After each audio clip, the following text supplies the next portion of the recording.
Assalamualaikum warahmatullahi wabarakatuh.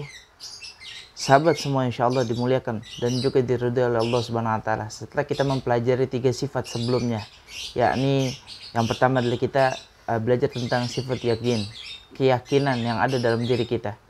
Kemudian yang kedua kita belajar at-taubat, itu taubat. Kemudian yang ketiga kemarin kita juga telah mempelajari tentang sifat roja, sifat pengharapan kepada Allah Subhanahu wa taala. Dan ikhwan sekalian yang insyaallah diridhai oleh Allah Subhanahu wa taala, pada hari ini kita akan mempelajari tentang sifat yang keempat, yakni khauf, tentang rasa takut kita kepada Allah Subhanahu wa taala. Imam Ghazali menyebutkan bahwasanya definisi takut itu adalah menunggu apa yang tidak diinginkan oleh hati. Kalau kemarin pengharapan itu menunggu apa yang disenangi oleh hati, maka takut ini menunggu hal-hal yang tidak disenangi, yang tidak disenangi oleh hati, yang dikhawatirkan oleh hati. Oleh karena itu, maka seorang mukmin itu juga harus memiliki sifat khauf. Kenapa seperti itu? Karena dikatakan bahwasanya seorang yang mukmin itu tidak terlepas daripada sifat taat dan juga khauf. Jadi dia selain taat kepada Allah Subhanahu wa taala, dia takut, merasa selalu kurang atas segala ibadahnya. Tapi seorang yang pemaksiat, orang yang munafik, maka dia menggabungkan antara dua sifat juga, yaitu adalah sifat pemaksiatnya, sifat maksiatnya, al-ma'asi, kemudian dengan sifat rasa aman. Dia merasa aman daripada azab Allah Subhanahu wa taala.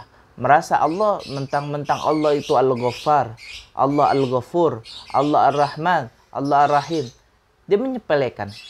Dia merasa aman daripada siksanya azab Allah Subhanahu wa taala. Oleh karena itu hindari daripada pemaksiat dan juga memiliki rasa aman.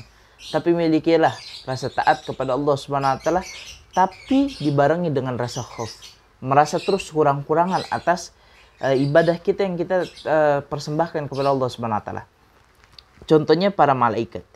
Para malaikat itu ketika dibangkitkan nanti, mereka akan mengatakan, Maha suci Engkau. Kami malu tidak beribadah sebagaimana semestinya dan tidak mengenal Engkau sebagaimana mestinya. Dan ini juga dilakukan oleh para anbiya.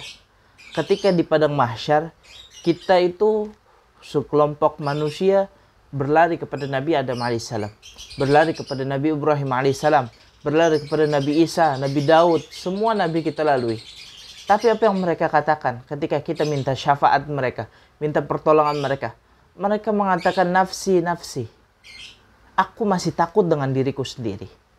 Maka ini menunjukkan para anbiya sekalipun yang dijamin tentang masuk surganya, mereka merasa memiliki takut kepada Allah Subhanahu wa taala. Merasa kurang dalam ibadah mereka. Tetapi betapa pedenya umat akhir zaman ini, yang mana ibadahnya yang belum sempurna, tapi seolah-olah mereka menyebarkan apa yang mereka lakukan, padahal Allah menutup. Allah menutup daripada aib-aib mereka, tapi mereka menyebarkannya. Baik, sahabat semua, insyaallah diridhai oleh Allah Subhanahu wa taala.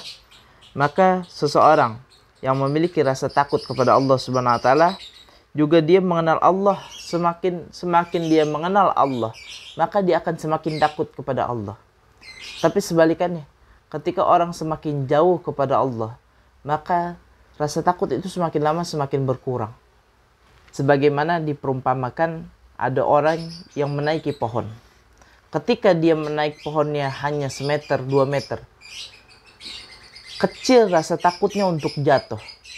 Tapi ketika semakin tinggi dia menaiki pohon tersebut, maka semakin takut dia melihat ke bawah. Karena apa? Dia semakin takut untuk jatuh. Begitupun juga kita kepada Allah Subhanahu wa taala. Semakin orang makamnya tinggi di mata Allah Subhanahu wa taala, maka semakin takut. Tetapi orang yang makamnya rendah, yang tidak ada sisi di sisinya Allah Subhanahu wa taala, maka dia yakin dalam hatinya dia akan aman daripada azabnya Allah Subhanahu wa taala. Oleh karena itu, Aisyah bertanya kepada Rasulullah sallallahu alaihi wasallam, "Wahai Rasulullah, adakah orang yang masuk surga tanpa hisab?" Maka kata Rasulullah sallallahu alaihi wasallam, ada. Ditanya oleh Aisyah, "Siapa mereka itu wahai Rasulullah?" Mereka yang masuk surga tanpa dihisab adalah orang-orang yang apabila mereka mengingat dosa-dosanya, mereka menangis karena ketakutan. Inilah yang disebut oleh Rasulullah SAW sebagai takut itu diharuskan dimiliki oleh setiap muslim dan menjadi salah satu sifat yang bisa menyelamatkan hati seorang muslim. Dan oleh karena itu sifat khauf dan juga sifat roja, sifat pengharapan dan juga sifat takut ini saling beriringan. Tidak bisa seseorang dia menghilangkan sifat rojanya, menghilangkan harapan daripada Allah tapi memunculkan takut. Atau juga tidak bisa orang memunculkan harapan kepada Allah tapi tanpa adanya rasa takut. Oleh karena itu ikhwan yang dimuliakan oleh Allah Subhanahu wa taala, milikilah sifat-sifat yang kita sudah uraikan. Salah satunya yang sekarang kita pelajari adalah sifat khauf, rasa takut kepada Allah Subhanahu wa taala. Semoga kita semua menjadi hamba-hamba pilihan yang bisa mempertahankan sifat-sifat tersebut dalam diri kita sehingga menyelamatkan kita daripada azab api neraka. Wallahu a'lam bishawab. In uridu illa al-islahi mastata'tu. Wallahu muwaffiq ila aqwamit thariq. Wassalamualaikum warahmatullahi wabarakatuh. Bahkan sekarang ini luar biasa ya, Darul Falah launching merchandise, yaitu adalah baju-baju, kaos-kaos, t-shirt yang alhamdulillah banyak, ada varian kayak Hasyim Asy'ari. Nah itu kita jual harganya 100 ribuan. 100 ribu. Jadi kita jual 100 ribu, kalau beli dua dapat diskon Ustaz, 180 ribu. Nah itu hasil keuntungannya tentunya kita akan olah lagi untuk menghidupkan majelis taklim, majelis tabaruk Darul Falah, sehingga majelis tabaruk Darul Falah ini kita pengen punya penghasilan sendiri, sehingga selain bisa menghidupkan majelisnya, kita juga pengen agar anggota-anggota majelisnya yang hadir itu bisa kebantu juga insya Allah.